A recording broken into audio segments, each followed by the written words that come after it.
नमस्कार।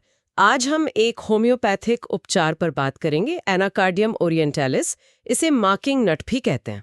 हाँ, और हमारे पास जो स्रोत है वो इसकी मानसिक और शारीरिक लक्षणों का काफी विस्तृत ब्यौरा देता है। तो आज हमारा काम है इन लक्षणों को समझना, इनकी मुख्य विशेषताओं को पकड़ना। बिल्कुल, चलिए शुरू करते हैं। इसमें कुछ चीजें शुरुआत में ही काफी विरोधाभासी सी लगती हैं। हाँ, सबसे पहले मानसिक लक्षणों को ही देखते हैं। कुछ बातें तो वाकई चौंका देती हैं। जैसे याददाश्त का एकदम से चले जाना। अचानक से? हाँ, और सब कुछ ऐसा लगता है जैसे कोई सपना चल रहा हो। और इस भूलने की बीमारी से व्यक्ति बहुत परेशान रहता है, उलझन में, जैसे कुछ करने के लायक ही ना हो। और इसी से जुड़ा है वो अंदरूनी खिंचाव, है ना? हाँ, बिल्कुल।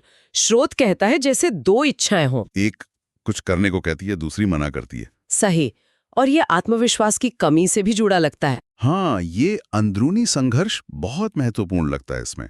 और बात यहीं खत्म नहीं होती। स्रोत में एक दुर्भावनापूर्ण प्रवृत्ति का भी जिक्र है। अच्छा, दूसरों का बुरा चाहना। हाँ, और गाली देने, कसम खाने की एक अनियंत्रित इच्छा। और ये तो और भी अजीब है। गंभीर बातों पर हंसना और मजाक या हंसी वाली बातों पर एकदम गंभीर हो जाना। ये तो सचमुच विरोधाभासी है। यहाँ तक कि खुद को शैतान समझने का भ्रम भी बताया गया है। बाप रे, काफी गहरा मानसिक द्वंद्व लगता है। और इसमें चिंता और शक भी है। हाँ, स्रोत कहता है चलते वक्त घबराहट होना, जैसे कोई पीछा कर रहा हो। हर चीज पर शक करना।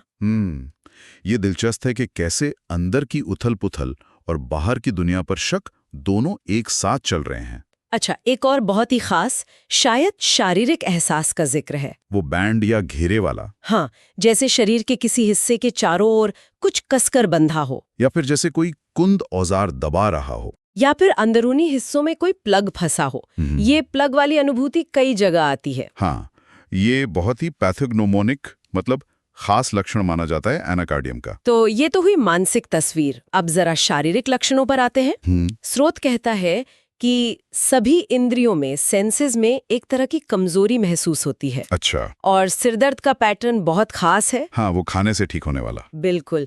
विवरण कहता है कि खाते वक्त दर्द पूरी तरह ठीक हो जाता है। पूरी तरह? ये तो ध्यान देने वाली बात है। और रात में लेटने पर या सोते समय भी आराम मिलता है। लेकिन हिलने डुलने और काम करने से बढ़ जाता है। हाँ, इसे अक्सर बैठे रहने वाले लोगों के गैस्ट्रिक या नर्वस सिरदर्द से जोड़ा गया है। ठीक है।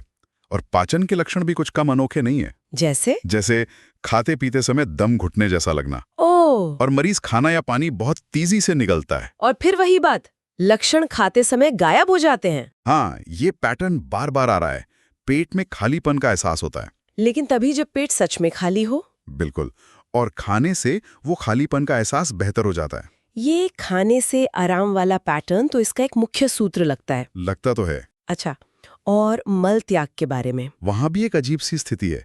इच्छा तो बहुत तेज होती है, लेकिन कोशिश करने पर वो इच्छा खत्म हो जाती है बिना मल त्याग के। जैसे मलाशय में ताकत ही नहीं है। हाँ, जैसे लकवाग्रस्त हो गया हो। या फिर वही प्लग वाली फीलिंग यहाँ भी। ये प्लग सेंसेशन बार बार आ रहा है। त्वचा पर भी एक लक्षण बताया है, हाथों की हथेलियों पर मस से। हाँ, वो भी है।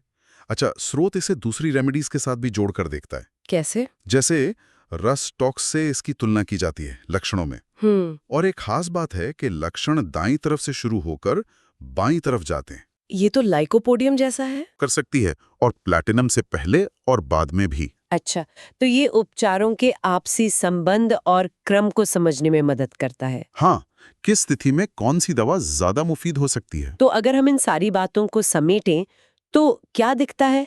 एक गहरा मानसिक संघर्ष, याददाश्त की दिक्कतें, वो दो इच्छाओं में कश्मकश, दुर्भावना, और शारीरिक स्तर पर वो खाने से मिलने वाली खास राहत, चाहे सिर दर्द हो या पेट का खालीपन, और वो अजीब सी प्लग या बैंड वाली अनुभूतियां। सही। तो इस विवरण के आधार पर एक सवाल मन में आता है। क्या? ये जो बार बार कहा गया कि कई लक्षण खाने से ठीक हो जाते हैं, हाँ, ये लगातार पैटर्न इतने अलग अलग लक्षणों में क्यों दिख रहा है?